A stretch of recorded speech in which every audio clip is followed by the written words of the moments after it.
जिनसे हम लोग को बहुत सहयोग मिलता है। वहाँ पर उन लोगों ने, आप लोग जैसे बैठे हुए हैं, आप लोग शायद कुछ लोग थक गए होंगे, उनकी टीम के कुछ बच्चे आए हैं, इतने तपस्वी हैं, इतने अच्छे हैं, अपनी पढ़ाई के साथ साथ उनका दैनिक सुबह 4 बजे बच्चे जग जाते हैं, पूरी साधना करते हैं, बाहर की कोई भी चीज़ नहीं खाते। अगर कुछ भी खाना होता है तो फिर घर का बना हुआ खाना ही खाते हैं, बाहर का खाना नहीं खाते। क्यों? उनको पता है बाकी फालतू आप लोग टिकिया, चाउमीन, फुल्की ये सब बाहर खाते हो, जिससे आपको ढेर सारी बीमारियां होंगी फास्ट फूड से। बच्चे वो खाना नहीं खाते, 1-1, 2-2 रुपया, 5-5 रुपया जो उनका बचता है, उसको बचा के बच्चे ऐसे बड़े बड़े कार्यक्रमों में अपना पैसा देते हैं, कहते हैं कि 10 रुपया हमारी तरफ से ले जाइए, सहयोग करिए। तो इस तरह से बहुत बड़ी टीम वहां पर इकट्ठा है। आप लोग भी इस तरह से यूथ रजिस्ट्रेशन डेस्क पे अपना नाम लिखा सकते हैं। जो लोग संडे की कोचिंग में आना चाहते हैं, आपकी पर्सनालिटी डेवलपमेंट की क्लास चलेगी, आप लोग भी ऐसा बन सकते हैं। जब आपका व्यक्तित्व निर्माण होगा तभी आप महान बन सकते हैं। मैं उनको बुलाना चाहूंगा और तालियों से उनका स्वागत करें। शायद मैं वो बात बोलूं जो ये बोलेंगे, बात सुनने में तो एक जैसी होगी पर बात में अंतर होगा, उसका जो असर पड़ेगा वो अंतर होगा। क्योंकि शायद मैं जो बोल रहा हूँ मैं जानकारी से बोल रहा हूँ, पर ये वो व्यक्तित्व हैं जो उसको जीते हैं। हो सकता है हम में से, आप में से कई ऐसे लोग हैं जो अच्छी बातें जानते हैं, पर अच्छी बातें जानने से, बोलने से किसी व्यक्तित्व का परिष्कार नहीं होता। अच्छी बातें जान के उसका अनुशासन में पालन करने से ही जब आप बोलेंगे तब परिष्कार होगा। तो बहुत ही ध्यान से अंतिम ये पूरा सूचना जो है दी जा रही है, अंतिम पूरा आपका समझ लीजिए लेक्चर है।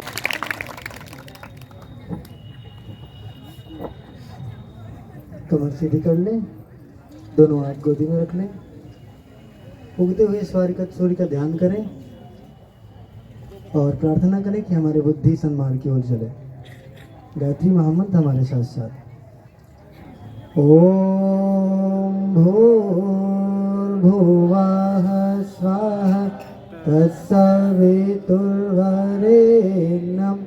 भर्गो देवस्य धीमहि धियो यो नः प्रचोदयात्। परम पूज्य गुरुदेव, परम वंदनीय माता जी की सूक्ष्म उपस्थिति में सम्मानित अतिथि महोदय, गायत्री परिवार के वरिष्ठ कार्यकर्तागण, युग सृजन नवयुग योद्धागण, प्यारे प्यारे बच्चों, देवियों, भाइयों, अब मुझे 15 मिनट लेने के लिए कहा गया है, केवल 6 मिनट लूंगा, ज़्यादा नहीं लूंगा। 60 में सीधी बात करूंगा। जीने की कला भी से दिया गया है और गुरुदेव से बढ़िया जीवन हमें प्रस्तुत करने के लिए दूर दूर तक डिस्टर्ब भी नहीं होता है।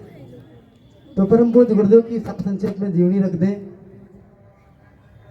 व्यास की लेखनी अभी बैठे युग युगांतरों तक चलती रहे तो भी उनके जीवन पर संपूर्ण लेख पाना संभव नहीं है।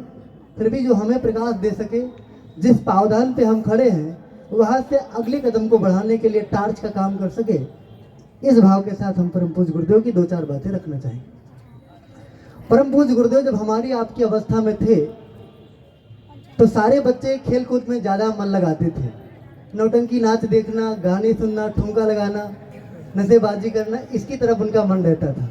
परम पूज्य गुरुदेव की जो वेदना हुआ करती थी, वो अपने समकक्ष के बच्चों को देखते थे कि इनके पास बुद्धि ही नहीं है, समझदारी ही नहीं है, माँ और पिता की आज्ञा का पालन ही नहीं करते, तो उनके भीतर वो हुक उठती थी और अपने ही आयु के बच्चों को इकट्ठा करके वो पढ़ाते थे।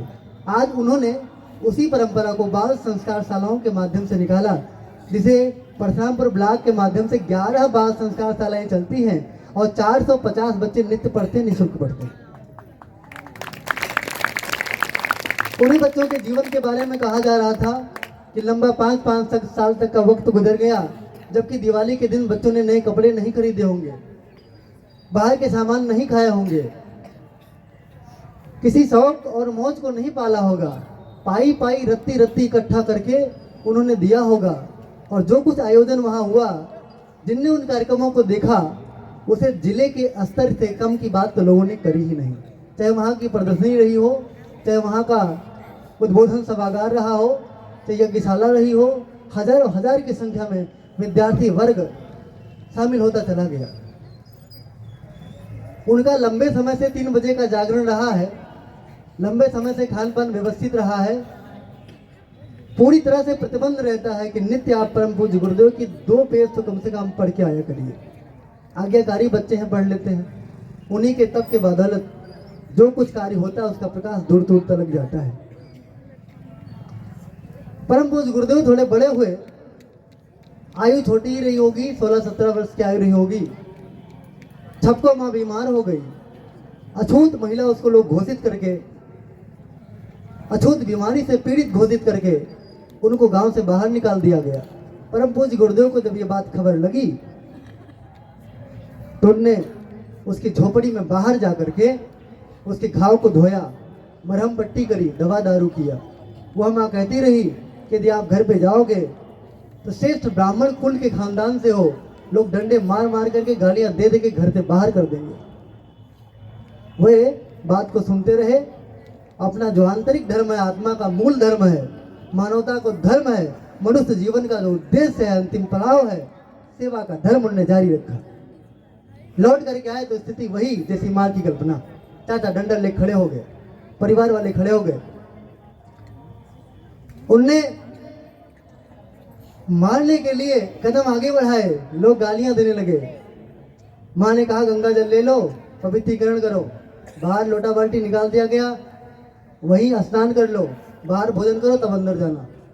परम पूज्य गुरुदेव सारी बातों को पुत्र का धर्म निभाते हुए सर झुका करके सारी बात सुनते रहे। हमसे वरिष्ठ लोग यदि हों, उम्र में ज्यादा हों, पिता हों, चाचा हों, गुरुजन हों, यदि उनकी समझदारी न भी काम करे तब भी हमको सर झुका करके विनम्रता पूर्वक उनकी बात सुननी ही चाहिए। क्या उन्होंने अंतर मन की आवाज को बढ़ा, काम वही किया। वो स्नान करते रहे, साथ साथ एक वाणी भी गुरुदेव उनके मुख से निकली, मुखरित हुई। उन्होंने कहा माँ स्नान करने के लिए और भोजन की व्यवस्था 1 सप्ताह का और कर देना, क्योंकि जब तक वो माँ ठीक नहीं होगी तब तक मैं उसका इलाज करने के लिए जाऊंगा। जीवन की ये पद्धति है। ऐसा अवसर अगर हमारे सामने आ जाए तो हमको इसे गंवाना नहीं चाहिए। परम पूज्य गुरुदेव अपनी ही जीवनी में हमारी वसीयत और विरासत में अपने ही कलम से लिखते हैं। क्या लिखा उनने? उन्हें लिखा कि वही जीवन का इकलौता सेवा का आधार है जिसने हमें कभी गिरने नहीं दिया, कभी टूटने नहीं दिया। यही नहीं, दुनिया का आज तक के इतिहास में, आज तक के अस्तित्व में यह सबसे बड़ा संकल्प है, युग परिवर्तन का संकल्प। वो भी अपना लक्ष्य भेदने को तैयार है। हमारे सामने सतयुग खड़ा है, हमको देखना चाहिए। जब हम सेवा का अवसर गंवा देते हैं जाति पात के भेदभाव में, नर नारी के भेदभाव में, छोटे बड़े के भेदभाव में, अमीर और गरीब के भेदभाव में, तो हम बड़ी सेवा से वंचित हो जाते हैं। और जो पुण्य का आध्यात्मिक बल हमारे पीछे लगना चाहिए वो फीका पड़ने लगता है।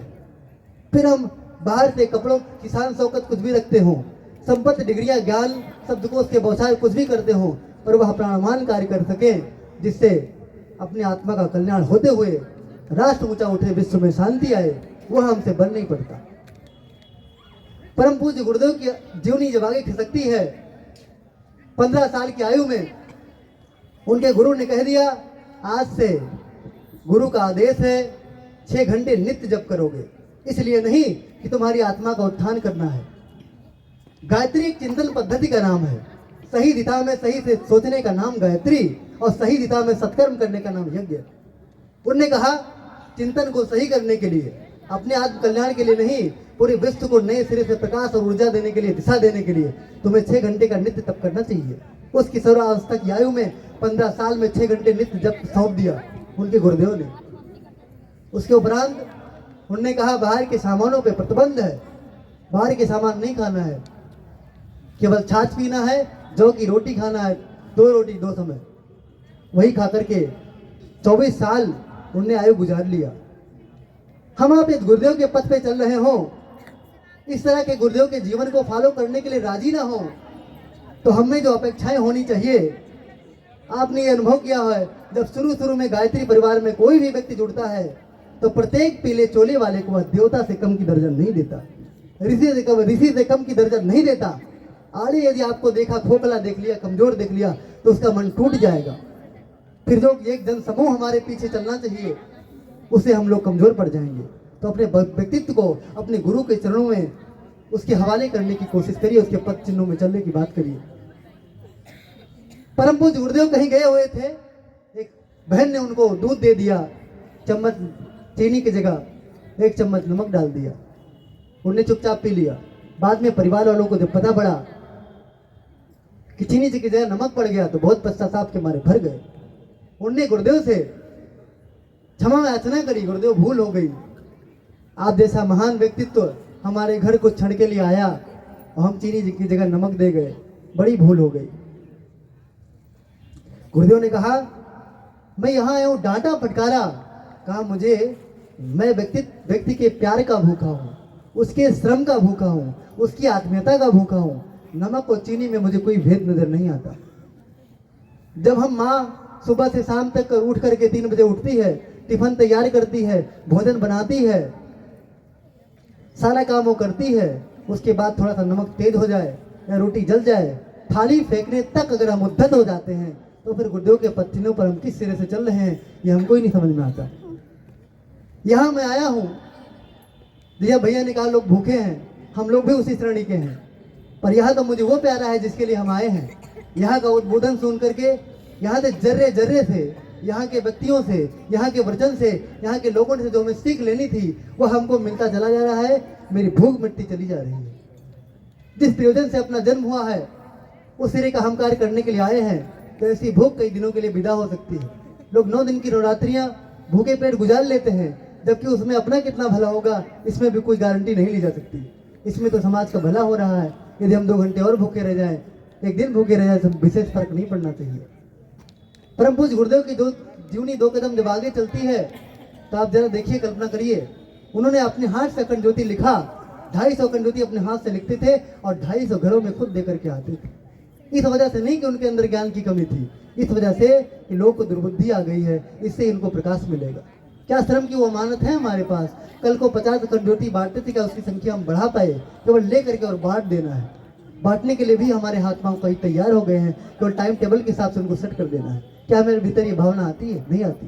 परम पूज्य गुरुदेव जब तक जो है गायत्री तपोभूमि का निर्माण करने वाले थे, उनके पास पैसे घट गए। विलक विलक कर गुरुदेव रोने लगे, उनके अंदर भाव क्या छलकने लगे। माता जी ने कहा आप रो क्यों रहे हैं? कहा गुरुदेव का आदेश है कि मैं यहाँ मंदिर बनाऊं। वैसे तो मैं किसी से मांग भी सकता हूँ, क्योंकि जब अपने लिए कोई बात खर्चा नहीं करनी होती तो किसी से मांगने में कोई दिक्कत नहीं होनी चाहिए। पर तब भी एक कसौटी है, मैं अपने जेब से लगाया हूँ तो न मांग लूँ। मेरे पास देने के लिए कुछ है नहीं, इसीलिए मैं बेस हूँ। माँ ने कहा आप मेरे आराध्य हैं, मेरे परमात्मा हैं, मेरे पिता हैं, मेरे गुरु हैं।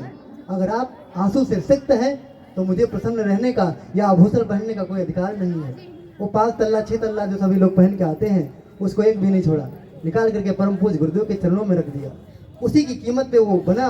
उसके बाद ब्याज सहित पूरा संसार उसका ऋण चुका रहा है। और जब भी नाम होता है कि 30 करोड़ का शांति कुंज में बनने वाला है, 30 करोड़ रुपए का अयोध्या में बनने वाला है, तो वो 30 करोड़ कब आ जाते हैं हम आपको पता नहीं चलता, क्योंकि उसके पास क्या की पूंजी लगी हुई है, आत्मीयता की सघन पूंजी लगी हुई है, विश्व कल्याण की एक गंभीरतम भावना लगी हुई है। कौन उसे खारिज कर सकता है?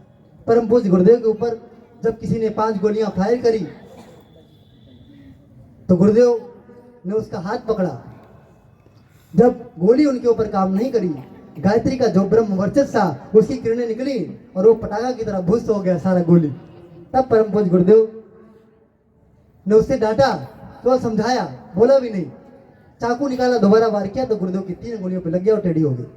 परम पूज्य गुरुदेव ने तब भी कहा तो भाग जा, नहीं हजारों कार्यकर्ता है, जान पाएंगे, एक एक हाथ में भी तुम मर जाएगा। परम पूज्य गुरुदेव का ये विशालता हृदय, उनके पास कोई भी अजनबी व्यक्ति उनके द्वार पे गया हो तो परम पूज्य गुरुदेव ने उससे हालचाल पूछा होगा, हाथ से विनोद किया होगा, उसको लगा ही नहीं होगा कि 5, 6, 10, 20 जन्मों से कम का रिश्ता अपने गुरुदेव के साथ है। ये आत्मीयता अपने भीतर हम विकसित कर पाते हैं। कोई नया व्यक्ति हो, पुराना व्यक्ति हो, मिलने के बाद अगर उसे लगे कि हम लोग तो जन्म जन्मांतर के साथी हैं, तो वह जीवन अपने भीतर झलकना चाहिए, वही सार्थकता प्रदान करता है। अंतिम बात, शेष बात, क्या जिए कैसे? जीने के लिए मैं सार संक्षेप में 2 मिनट और लूंगा। अगर आपको अध्यात्म के मार्ग पर चलना है, राष्ट्र सेवा के मार्ग पर चलना है, मोक्ष और मुक्ति प्राप्त करना है, अपने कीर्ति को, अपने जीवन को, अपने व्यक्तित्व को गिलहरी की प्रकाश की तरह अजर अमर कर जाना है, तो क्या करना पड़ेगा? 2 मिनट में सूत्र के माध्यम से बताना चाहूंगा। लोगों का भ्रम है कि गिलहरी ने 2-4 कर डाले, पुल नहीं बना। बंदरों ने थोड़ा मेहनत किया, ग्वाल बालों ने थोड़ा मेहनत किया, पर सत्य तो यह है उनने जो मेहनत किया वो आज भी ब्याज हम लोग खा रहे हैं। अगर आप समाज सेवा के कार्य में चलो, किसी के कल्याण के कार्य में चलो, गिलहरी का उदाहरण, बंदरों का उदाहरण, ग्वाल बालों का उदाहरण, गांधी के सत्याग्रहों का उदाहरण बुद्धों के परिवारों का उदाहरण अगर हम ले लें तो हमारा मनोबल शिखर पे झूमने लगता है, आसमान जैसी छाती हमारी हो जाती है, सारे संकट सारी बाधाएं हमको छोटी दिखाने लगती है। वो जो कुछ जी गए उसको हम दोहरा लेते हैं तो हमारे भीतर प्राण पैदा हो जाता है। उसको इतिहास के पन्ने से मिटा दिया जाए, वाणी के भीतर उदाहरण न बनने दिया जाए तो मुझे नहीं लगता कोई संस्था कोई व्यक्ति अपने उस लक्ष्य तक पहुंच सकता है। वो उनने जिया। अंतिम बात ये, अगर आपके जीवन में कोई बाधा हो, कोई संकट हो, कोई दुख हो, तो इसे आप केवल प्रोसेस समझना। This is the process of successful life. अगर आप सफल जीवन की ओर अग्रसर हैं तो केवल प्रोसेस है। कल्पना करके देखिए, स्वामी विवेकानंद भारतीय संस्कृति को विश्व के फलक पर चमकाना चाहते थे। भारतीय डूबी हुई धर्म को विश्व में विख्यात करना चाहते थे, जिसके नाते इन लोगों को नवजीवन प्रदान हो। ऐसा स्वामी विवेकानंद चाहते थे। ऐसी पवित्र भावना लेकर के उन्हें दिया तो उनके जीवन में क्या संकट आया। बहन ने फांसी लगा लिया, पिता मर गया, नौकरी मां मर गई, चाचा ने मुकदमा कर दिया, इतने सारे दुख उनको घेरा बना लिए। जब वो बाहर गए तो 12 दिन तक उनको जल नहीं मिला कहीं, मिट्टी से बहते हुए जल को उन्होंने पिया। अभी जी नहीं भरा प्रकृति का, श्रद्धा को परखने का, पात्रता को परखने का भी परमात्मा का जी नहीं भरा। उसी बीच में जब ये दुखी होते हैं तो एक बहन जी ने, जो उनकी क्लासमेट रही, उनने पत्र लिखा कि आप कितने सुंदर हैं, कितने बुद्धिजीवी हैं, कितने तेजस्वी हैं, मैं चाहती हूँ कि आप मुझसे शादी कर लें। मैं राजकुमारी हूँ, शादी कर लेंगे तो आपके सारे संकट दूर हो जाएंगे। आंसू को भर करके उन्होंने उस पत्र को पढ़ना शुरू किया और अंतिम पंक्ति पढ़ते पढ़ते मुस्कुराए। नया पत्र लिखा, संबोधन लिखा, बहन उन्होंने लिखा कि आपको मेरे शरीर सौष्ठव के बारे में, तेजस्विता के बारे में, मेरे महत्व के बारे में, मेरे दुख दर्द के बारे में ख्याल है, शुभचिंता है। इसके लिए आपका मैं बहुत बहुत आभारी हूँ। और इस जन्म में मैंने अपने जीवन को, शरीर को, मन को, संपत्ति को, पूरे अस्तित्व को अपने गुरुदेव के और भारतीय संस्कृति के चरणों में न्यौछावर कर दिया है, दान कर दिया है। ये दोबारा जन्म होगा तब मैं यह अवसर आपको प्रदान कर सकता हूँ। ऐसी झलक जब अपने भीतर जग करके आती है तो ऐसे न जाने कितने आयोजन हम लोग करते चले जाएंगे, नया वर्ग भी हमसे जुड़ता हुआ चला जाएगा। कष्ट आता है, कष्ट आता है। परम पूज्य गुरुदेव जैसा पारदर्शी व्यक्तित्व, जिसके ऊपर पैसे को जमा करने का लांछन लगाया, तब गुरुदेव सूक्ष्मीकरण की साधना से निकल करके 2 घंटे की क्लास ली, साफ उनका लेक्चर है कि तुम लोग मेरे ऊपर लांछन लगाते हो कि मैं पैसा जमा करता हूं। कल्पना करके देखिए, आप देखिए गोस्वामी तुलसीदास केवल प्रेम में सिख थे, 70 वर्ष तक केवल पत्नी के पीछे भागते रहे। लाशें पड़ी है, सूरदास काम भोग में व्यस्त हैं। डॉक्टर साहब पूरे विश्व का संचालन कर रहे हैं और उन पर कुकृत्य का आरोप लगाया जा रहा है। गुरुदेव सहजतम रूप से मानवता धर्म की साधना करते हैं, उन पर जो है लाठियां बरसती हैं, घर का विरोध होता है। हमारे प्रेमानंद जी महाराज, उनकी दोनों किडनी नहीं है, 3 घंटे उनका रेगुलर डायलिसिस होता है, फिर भी राष्ट्र धर्म निभाने के लिए, प्रज्ञा की प्रतिष्ठा के लिए वो पूरा दिन रात श्रम करते हैं। हर व्यक्ति जो इस पथ का अनुयायी रहा है उसको संकट मिले हैं और उसे हमें प्रोसेस के रूप में वर्णन करना चाहिए, परमात्मा से शिकायत नहीं करनी चाहिए और इस बात को जुबान पे कतई लाना ही नहीं चाहिए कि हम गुरु और गायत्री को छोड़ देंगे अगर हमारा कष्ट नहीं दूर हुआ। नहीं तो फिर वही जो कहावत है, शीश दिए जो गुल मिले तो भी सस्ता जान। आपके चरणों में सारी दुनिया की सुख शांति लौटेगी यदि गुरु रहेंगे तो अपने जीवन को अजर अमर बनाने के लिए, अपने जीवन को आज के अनुकूल जीने के लिए और दूसरों के लिए प्रकाश स्तंभ बनने के लिए परम पूज्य गुरुदेव की जीवनी पढ़ें। यहाँ के युग साहित्य में आज के युग की सभी समस्याओं का हल रखा है, उसे आप जरूर लेकर के आएं। इन्हीं बातों के साथ आप लोगों ने मुझे अवसर दिया, आप सबका खूब खूब आभार, धन्यवाद।